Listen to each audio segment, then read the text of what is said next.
Hi guys. Welcome to Chinese Drama. In this video we are going to review this Chinese drama called Lost You Forever Season 1.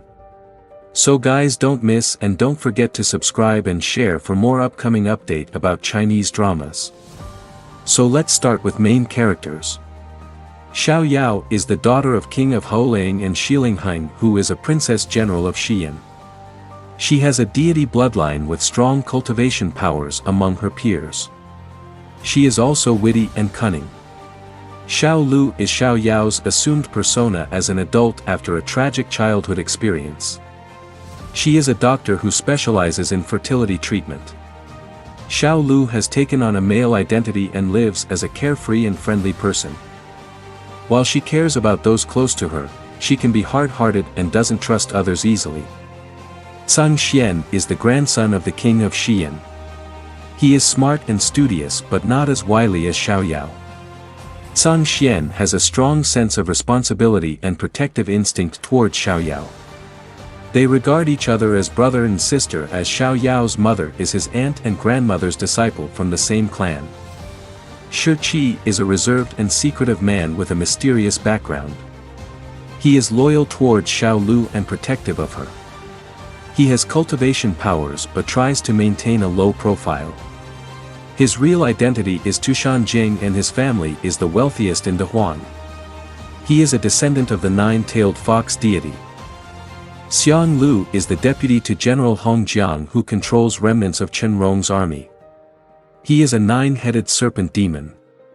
Xiang Lu is ruthless and powerful. He can also be abusive when angered. An Yan is the princess of Houliang. Her father is the king of Houliang while her mother is consort Jing'an. An Yan is a snobbish and spoilt princess who has lived a sheltered life. She is close to Zhang Xian, who regards her as a younger sister. Qishui Feng Long is the son of Qinrong Yi and future leader of the Qishui clan, which is one of the strongest clans in Dahuang. He is friends with Tusan Jing and has a younger sister, Qinrong Xianyu. He also has feelings for Xiao Yao. Qinrong Xianyu is the daughter of Qinrong Yi and younger sister of Qishui Feng Long. She can be snobbish due to her upper-class status. Qinrong Xianyu is good friends with Fang Feng Yiying. She also has a crush on Zhang Xian.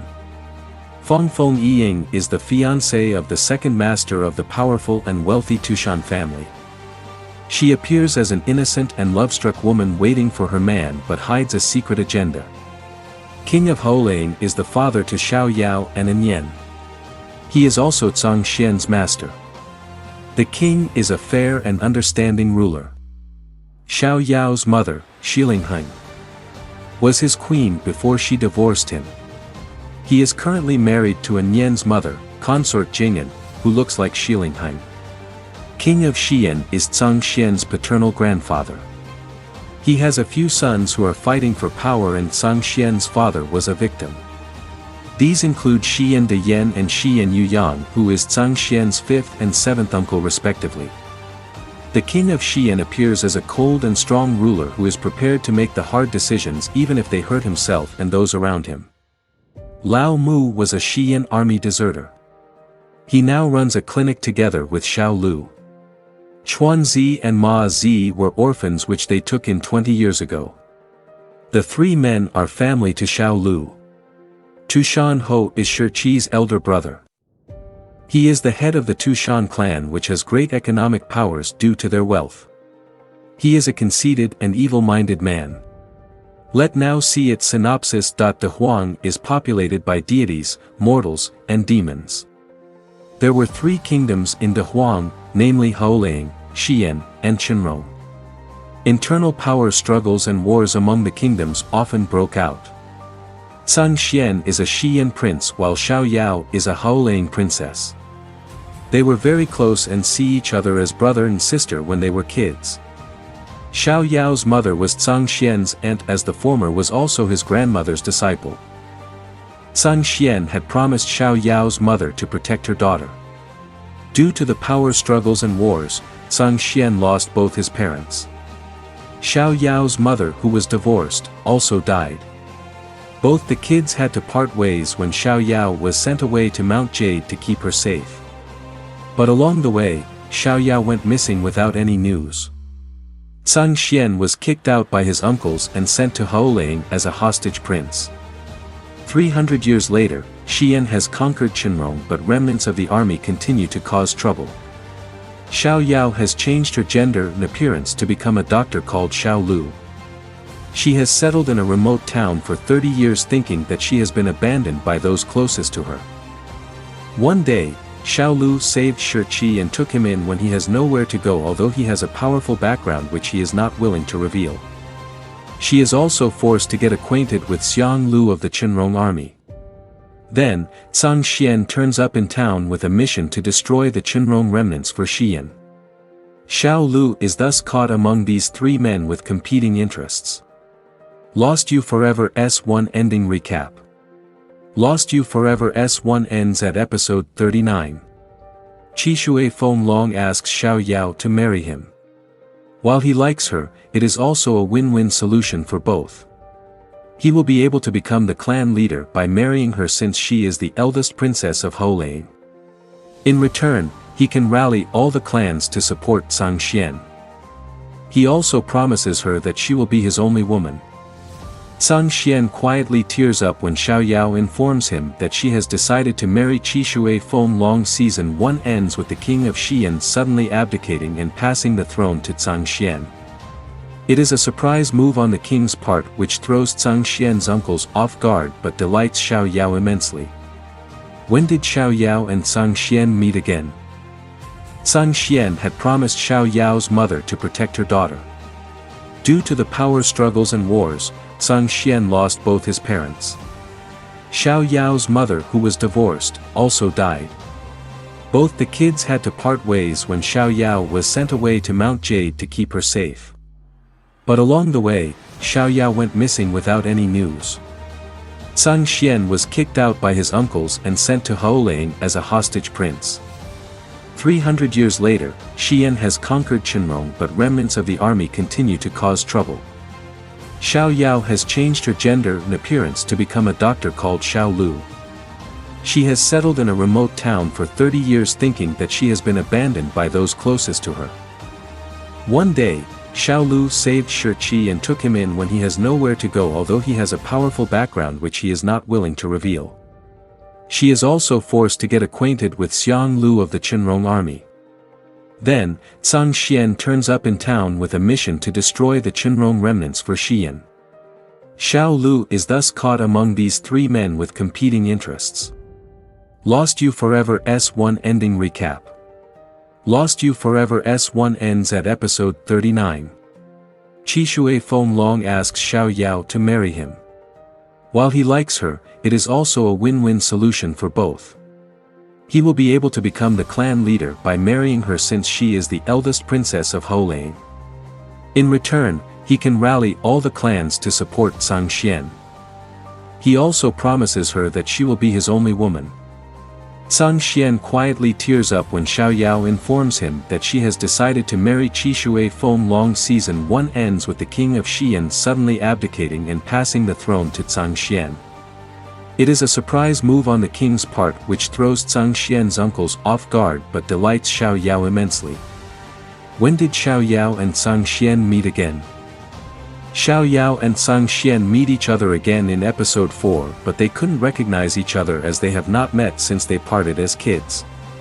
She has also changed her persona to Xiao Lu and taken on a male identity. He arrives at her town to destroy remnants of the Qinrong army while quietly seeks for clues on Xiao Yao's whereabouts. She knows it is him in episode 9 when he drops the fox-tail memento she had given him as a parting gift during a fight with Xiang Lu. Tusan Jing only knows Xiao Lu is Xiao Yao in episode 14 after he captured her and Shi to bring them back to Holang. The king of Holang suspects that Xiao Lu is his daughter but stops Tusan Jing from asking her as he wants her to tell them herself when she is ready. Xiao Lu lost her composure and becomes agitated after seeing the king's current wife, consort Jing'an, who looks like her mother in episode 15. She is crying for her mother, which reveals her own identity as Xiao Yao in front of Tusan Jing, her father, and Shi. The king of Haoling announces Xiao Yao's return as eldest princess in episode 18 and holds a ceremony for it in episode 19. What happened to Xiao Yao? After Xiao Yao was sent from Xi'an to Mount Jade following her mother's death, she went missing when she wanted to return to her father in Haoling. The maids who were sent to pick her up gossiped that her mother left her father because she had an affair with a demon named Qi Chen. Hence, even Xiao Yao's paternity is suspect. This made Xiao Yao think that she is unwanted by her father and left the mountain on her own. When news broke that she was missing, she became a target for those who wanted her spiritual energy for cultivation. In order to escape, she wished that she could change her appearance, and all of a sudden, her face changed to whatever she envisioned. From then on, she kept changing her appearance that she could no longer recall her original look. She thought she was afflicted with a strange disease and hid in the mountains until she was tricked and captured by a fox demon who had an axe to grind with her mother. Xiao Yao was caged up and tortured by the fox demon for years in preparation for the best time to kill her. She also had her cultivation powers stripped. Biding her time, Xiao Yao subsequently killed the fox demon and escaped. Xiao Yao tells Zhang Xian and Shi about her experience in episode 15. Her master, who is also Zhang Xian's great-grandmother, restores her original looks for her in episode 18. Who is Shi? Shi is the second son of the Tusan family, which is the richest family in the whole of Dahuan. He is a descendant of the nine-tailed fox deity. This is revealed in episode 7 when he is found by his servant, Jing Yi. He narrates his whole story to Xiao Yao in episode 13 while they are in hiding from being captured by Zhang Xian. Shi has an elder brother, Tusan Ho, and they used to be very close. But their mother despised Tusan Ho and never treated him fairly. After their mother died, Tusan Ho was depressed that he never got her approval but was subsequently informed that he was not her biological son. Thus, Tusan Ho exacted his revenge on Shi instead. He locked up Shi and tortured him before abandoning him on the streets to die before he was saved by Xiao Lu/Xiao Yao. Zhang Xian has always suppressed his feelings for Xiao Yao and treated her as a younger sister. He is jealous when other men show an interest in Xiao Yao. This is especially true for Shi, whom Xiao Yao really likes. However, Zhang Xian's ambition to be the king of Xi'an means he has to sacrifice his happiness because he needs the support of Shi and Qishui Feng Long along the way. Thus, he can't really offend them although they are after Xiao Yao. In episode 26, Zhang Xian tries to kiss Xiao Yao while she is asleep but is stopped by her dreamy mumblings. Later, he didn't resist when Chenrong Xianyu confesses her feelings and kisses him because he needs her family's support to realize his ambition. He is sad and can only tell Xiao Yao that he will be a good brother to her. When Zhang Xian is at risk of losing all his power and influence, Chenrong Xianyu is unwilling to marry him in episode 36 despite having deep feelings for him. Given the possibility that Xiao Yao could be Demon Qi Chen's daughter, Zhang Xian needs power to protect her. Xiao Yao's safety triumphs over everything else to him. So, he marries Shen Shuhui in episode 37 to secure his position as the Shen family is the strongest of the 6 major families in Dahuan. Although Xiang Lu seems to treat Xiao Lu/Xiao Yao rather cruelly at times, he has quietly fallen for her knowing that she is a woman. In episode 12, he makes a deal with Xiao Lu/Xiao Yao to lure a poisonous bug out of Zhang Xian into his own body in return for her promise to do as he asks in the future. She also takes an oath that her happiness will turn to pain if she breaks her promise. Only Xiang Lu knows that the bug is meant for lovers as the couple implanted with it will live and die together. Xiang Lu feels deceived when Xiao Lu/Xiao Yao turns out to be the eldest princess of Haoling in episode 18 because she had told him before that she was abandoned and has no one to rely on. He tries to force a kiss from her in episode 19 by throwing her into the sea with a Nian's help. Xiao Yao refuses and would rather die from drowning than kissing him for air. After they got out of the water, she tells him that she fears him and that he is not someone a girl should let into her dreams. He is deeply hurt, especially when he sees her together with Shi. So, Xiang Lu starts to approach Xiao Yao as Fang Feng Bei in episode 22. She knows that they are the same person in episode 25 after he got injured and needs her blood to heal. When Xiao Yao dies after being attacked by an enemy in episode 30, Xiang Lu uses his heart blood to save her. She wakes up 37 years later in episode 32. Bit thought he saved her because of a deal with Zhang Xian to allow Qinrong soldiers to return to Qinrong Mountain. Shi already knows Xiao Lu/Xiao Yao is a woman after she saved him, but kept quiet about his knowledge until episode 14. He only tells her about his feelings for her when they are captured and imprisoned by Zhang Xian in Haolane. He insists that he wouldn't leave her. Shi also asks Xiao Lu/Xiao Yao to give him 15 years to sort out his family problems and break his engagement with Fang Feng Yining. In the meantime, she must not fall in love with another man. She agrees to wait but is non-committal on a relationship with him. But Shi says that he is willing to wait for a lifetime until she is ready. After Xiao Yao got back her princess status, she is still willing to meet Shi in episode 19.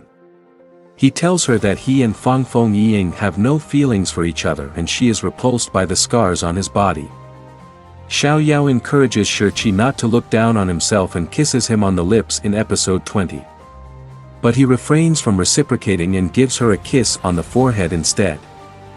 He doesn't want her pity but her love at that point. Shi's grandmother refuses Shi's request to cancel his engagement to Fang Feng Ying in episode 21 and 27. Xiao Yao says that she will wait for him as long as he is not married. They deepen their relationship in episode 28 when he kisses her. When Shi couldn't save Xiao Yao in time from an enemy's attack, he tries to commit suicide and falls into a coma in episode 30. He awakens in episode 33 after Xiao Yao feeds him drops of her blood. Shi finally tells Qishui Feng Long and Zhang Xian about his feelings for Xiao Yao after waking up from his coma. He is determined to be with her and prepared to give up his Tusan family status should his grandmother still disallows him to break off his engagement to Fang Feng Ying. Xiao Yao also doesn't mind being with Shi, although he would be a nobody without the Tusan family. However, Shi's grandmother is insistent that he marries Fang Feng Ying when he returns home. Shi is left with no choice when his grandmother only has 6 more months to live and wants him to be the next head of the Tusan family. When he tells Shi about it in episode 34, she says that she understands his predicament. Fang Feng Ying pretends to commit suicide in episode 35 to hang on to Shi after he becomes the new head of the Tusan family and wants to break off their engagement. This is despite her continued illicit affair with Tusan Ho. Shi is obligated to take care of Fang Feng Ying due to her suicide attempt. He ends up sleeping with her after being drugged by his grandmother. Fang Feng Ying ends up pregnant in episode 36. As a result, Xiao Yao breaks up with Shi and is heartbroken. Fang Feng Ying then gives birth to a son in episode 37 on the same day that Shi's grandmother dies of old age. Shi can only give his blessing to Qishui Feng Long when the latter informs him that he still has interest in Xiao Yao in episode 38. He is left moping when Xiao Yao decides to accept Qishui Feng Long's proposal in episode 39. If you like watching dramas in one sitting, then my advice would be to avoid Lost You Forever S1 until S2 is out. This is because this is a very addictive story with very good plot execution. It actually reminds me of Nirvana in Fire S1 as the way it draws me into the story and the pull feels familiar. The storytelling in Lost for Forever S1 is just as immersive and you can feel for most of the characters, although they are not all good people. The ending for the first season will leave many questions unanswered. These include the female lead's paternity, who she will eventually end up with, and how the male leads will fight for her. Hence, there will be this big craving to fill once you have completed all the 39 episodes. So, it is not a bad idea at all to wait and watch both seasons back to back. The story for this drama is also different from previous xianxia and fantasy dramas. There is no devil lord to get rid of or tribulations to undergo like in Till the End of the Moon and Love and Destiny. Instead, the story revolves around a missing princess whose life becomes entangled with 4 men along the way. These 4 men have different backgrounds and personalities and love her in their own way. The uniqueness comes not just from the plot, but also the way her story is told. Usually, a love triangle is bad enough in a drama, but Lost You Forever has presented the female lead's relationship with these 4 men in a very practical and yet emotional way. One of the success points of this drama is the characters. While the story itself is already interesting, the characters add to the feel and will gnaw at your heart. Each of them have their reason for existence in the story and their own motivations and burdens. They are complex characters with layers to their personality. That is why although there are 4 men in the female lead's life, you don't feel that the plot is messed up or the relationships are bad. They just have different roles to play in her life and their foundation is well laid out as the story builds.